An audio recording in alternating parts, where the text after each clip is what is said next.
Il y a quelques mois, Adobe avait lancé Adobe Firefly, un outil de génération d'images. Bon, c'est basé sur Stable Diffusion, mais avec une interface beaucoup plus accessible et beaucoup plus simple d'utilisation, et surtout plus orientée vers leur clientèle habituelle. Bref, Adobe s'est lancé dans la génération d'images. Et je sais pas si Firefly va être un outil qui va rester dans le temps ou si c'est juste une démo technique de leur capacité. Mais quoi qu'il en soit, ça a le mérite d'exister. Et je trouve quand même qu'ils ont fait du bon boulot avec ce qu'ils ont fait. Notamment avec l'outil qui permet d'appliquer une texture sur du texte. Ça c'est rien, mais je trouve ça juste très sympa en fait. Quelque temps après, Adobe avait sorti une vidéo qui était Adobe Firefly pour la vidéo, justement. Et dedans, c'était juste du concept. C'était juste un concept pour dire ce qu'ils prévoyaient ou ce qu'ils voyaient pour le futur, en tout cas au niveau de la création vidéo et puis de l'implémentation de l'IA dans cet univers-là, dans l'univers donc de Adobe Premiere et de After Effects. Bref, on sent bien que Adobe a envie d'intégrer l'IA dans ses outils. Et aujourd'hui, justement, eh bien, il existe Photoshop en version bêta qui justement intègre une partie de Firefly. Et c'est exactement ce qu'on va voir dans cette vidéo. Adobe Photoshop bêta avec Firefly intégré. Allez, c'est parti, on y va. Ça va même toi là-bas oui, alors, je vais peut-être pas parler avec ça tout le temps, hein. Voilà.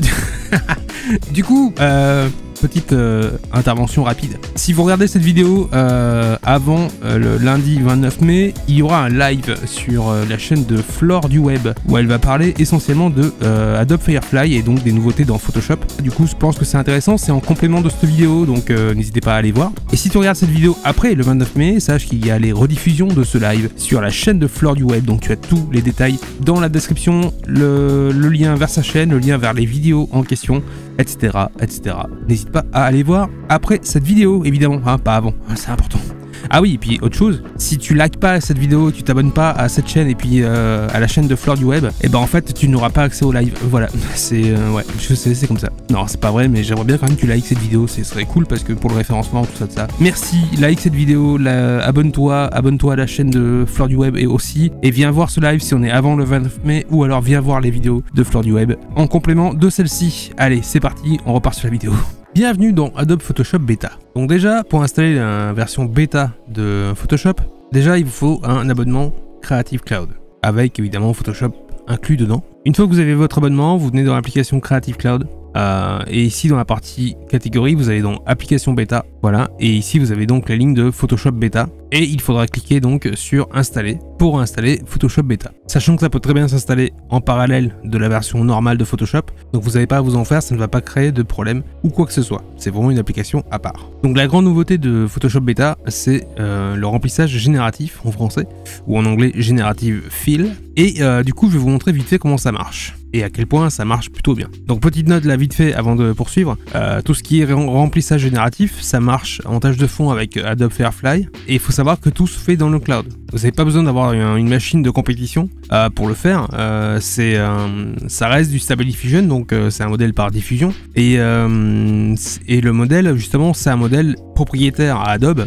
qui a été entraîné avec les images de Adobe Stock. Tout ça pour dire qu'au niveau des droits d'auteur et tout ça, il n'y a aucun problème, évidemment, puisque c'est du Adobe Stock. Et aussi, tout ce qui est généré avec cette IA ne peut pas être utilisé à but commercial pour l'instant. Je dis bien pour l'instant parce que ça va évoluer, c'est juste parce qu'en ce moment, on est toujours en version bêta, justement, et que tant que tout ça n'est pas sorti officiellement, ça ne peut pas être utilisé à but commercial. Mais comme je disais, comme c'est basé sur des images d'Adobe Stock, et donc comme ils ont les licences, etc., c'est prévu, évidemment, que ce soit utilisable à usage commercial. Et c'est prévu aussi qu'il y ait une rémunération pour les artistes qui auront posté des images sur Adobe Stock, qu'ils aient une contrepartie quand l'IA utilise justement leurs images. Tout ça pour dire que Adobe fait les choses bien. Ils ont envie que les gens utilisent cette IA, ils ont envie que tout le monde ait accès à cette IA aussi. D'ailleurs, pour l'instant, tant que c'est en bêta, l'utilisation est gratuite et illimitée, mais il n'est pas impossible que ça change lors de la sortie et qu'il y ait un genre de quota d'utilisation. Alors soit par jour, soit par mois, je ne sais pas encore comment ça va fonctionner,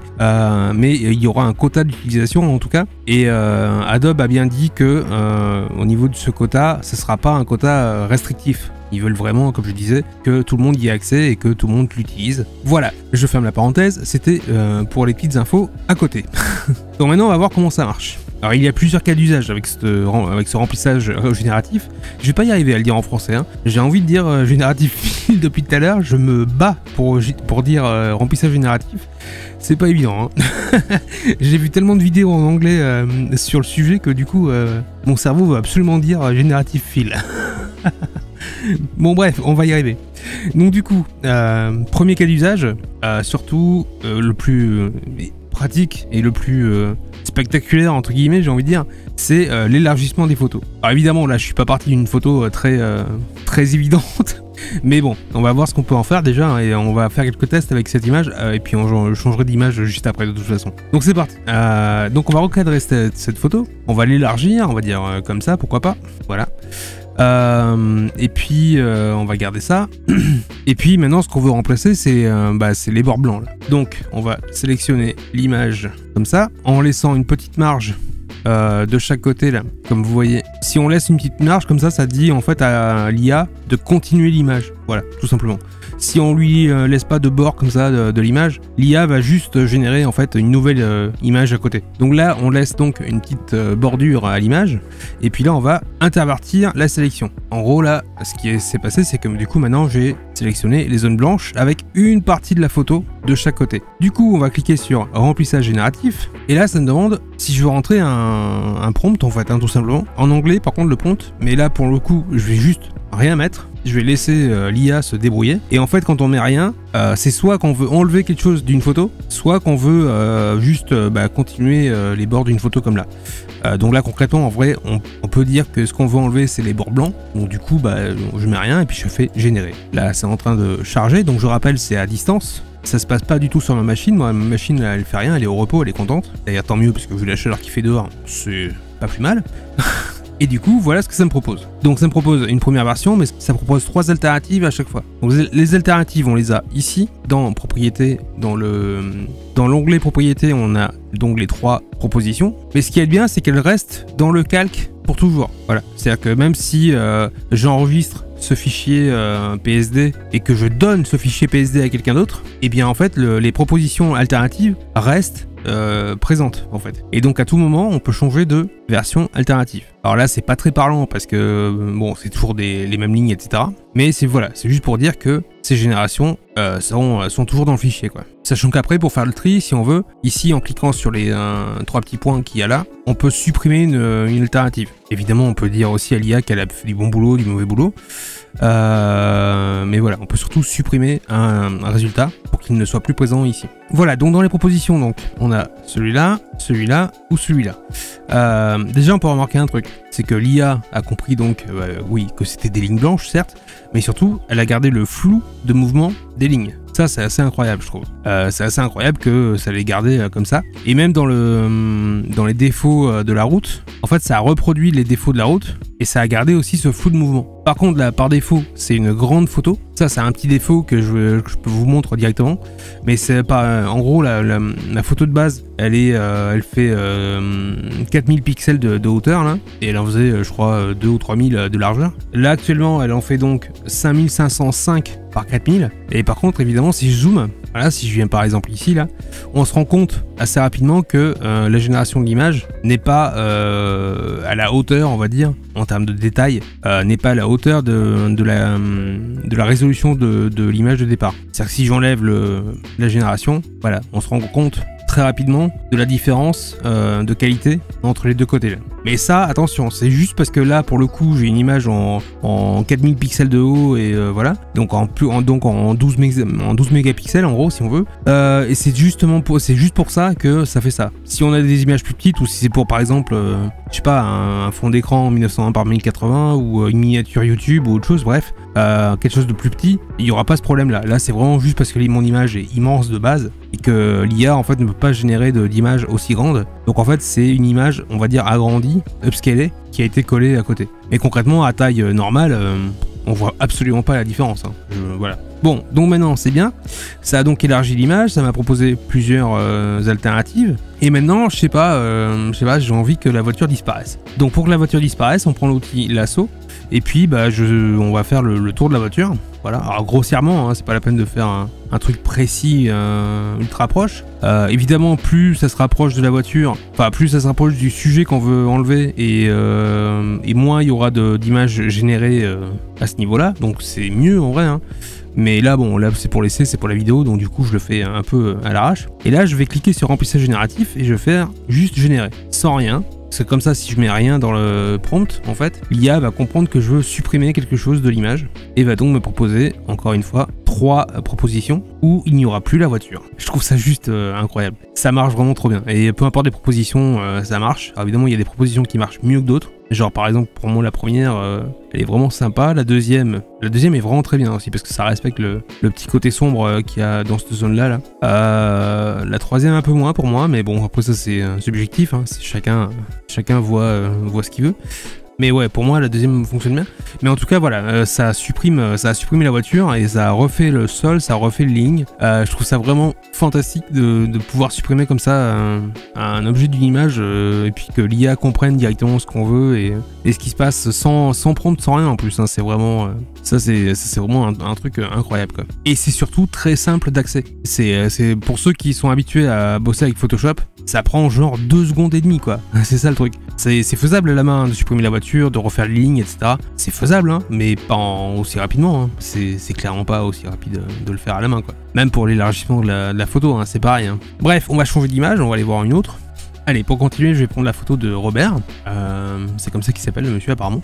Donc Robert, déjà, ce qu'on pourrait faire, c'est par exemple voir ce que ça peut donner si on lui enlève ses lunettes. Alors pour lui enlever ses lunettes, on prend toujours l'outil lasso et puis je vais venir sélectionner comme ça vite fait les lunettes. Alors vite fait, pas trop vite fait parce que je veux garder quand même une bonne partie de son visage parce que sinon l'IA va me générer un nouveau visage et par-dessus et c'est pas tout à fait ce que je veux. Donc je vais juste faire le contour de ses lunettes comme ça. Et comme je veux pas que l'IA me génère de nouveaux yeux, parce que je veux garder son regard et je veux garder, on va dire, le caractère actuel de la photo. Du coup, je vais enlever de la sélection l'intérieur des lunettes pour garder, justement, pour conserver le regard actuel du personnage. Et donc voilà, donc on a donc le contour des lunettes sélectionné. On vient donc sur la barre en bas, cliquer sur remplissage génératif. On ne donne rien comme prompt, mais on fait juste générer. Voilà, on attend un peu donc, et ça donne ça. Alors, je trouve le résultat vraiment fantastique. Vraiment incroyable. Et le résultat est vraiment impressionnant. Et en plus, l'avantage de cette IA, c'est que c'est non destructif. Donc, ce qui veut dire que à tout moment, je peux désélectionner le calque et on retrouve les lunettes de Robert. Là, hein. Voilà. Et donc là, vous avez le avant, après. Et enfin voilà, vous voyez à quel point c'est insane en vrai. Hein. C'est incroyable. Ça reconstruit les sourcils, ça reconstruit tout le contour de ses yeux. Et on ne voit absolument rien. On voit vraiment rien. C'est vraiment incroyable. Alors oui, ici il y a une petite ombre là qui persiste, mais ça c'est pareil, c'est facilement enlevable si je voulais. Mais bref, voilà. Vous avez vu à quelle facilité ça se fait. C'est assez incroyable. Et là, on a donc Robert sans lunettes, quoi. Et maintenant, pareil, si on veut Robert avec une casquette ou avec un chapeau, c'est pareil. On prend l'outil lasso là, on sélectionne le haut de sa tête. Ici, on fait remplissage génératif. Et ici, donc le prompt, faut qu'il soit en anglais. Donc je vais lui mettre hâte, juste hâte, juste chapeau. Voilà, c'est tout ce que je mets. Et normalement, l'IA va me rajouter un chapeau sur la tête de Robert. Et donc voilà ce qu'elle me propose d'entrée de jeu. En plus, c'est bien, ça lui redonner un peu de cheveux. Ça, il manquait un peu de cheveux. Alors du coup, l'IA s'est dit, tiens, on va lui rajouter un peu de cheveux, pourquoi pas. Mais voilà les propositions qu'il y a. Des propositions qui sont folles en vrai. Surtout celle-là. Celle-là, pour le coup, il reste avec son crâne un peu dégarni là, et puis ça lui a posé juste une casquette au-dessus. C'est vraiment incroyable. C'est vraiment fantastique. Voilà. Elle est pas convaincante cette image, hein, franchement. Qui pourrait dire que il avait pas la casquette, qui pourrait dire qu'il avait des lunettes, etc. Là. Franchement, c'est incroyable. C'est incroyable, c'est incroyable. Et j'avais déjà fait ce test-là avant de lancer l'enregistrement, donc je savais à peu près ce que ça allait donner, mais je savais pas s'il allait pouvoir recommencer un truc aussi bien qu'avec mon test précédent, là. Et en fait, je vois que ça lui pose vraiment pas de problème, donc...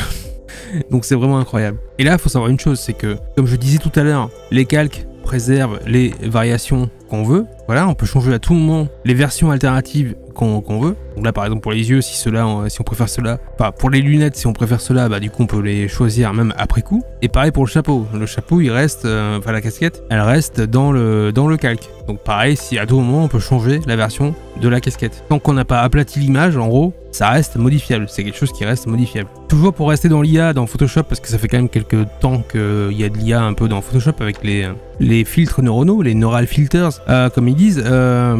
Et par exemple, on pourrait recoloriser l'image. Pour faire ça, il suffirait d'aplatir l'image. Et en partant d'une image aplatie, on peut aller dans filtre, neural filters, voilà, ça charge.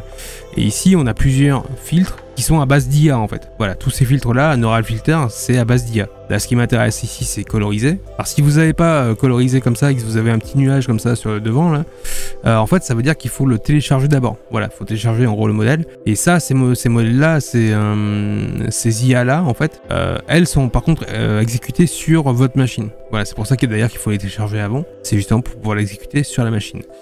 Donc, je disais coloriser, qu'on peut donc activer. Voilà, si je l'active, ça colorise automatiquement l'image. Et ça marche très bien avec des photos anciennes aussi.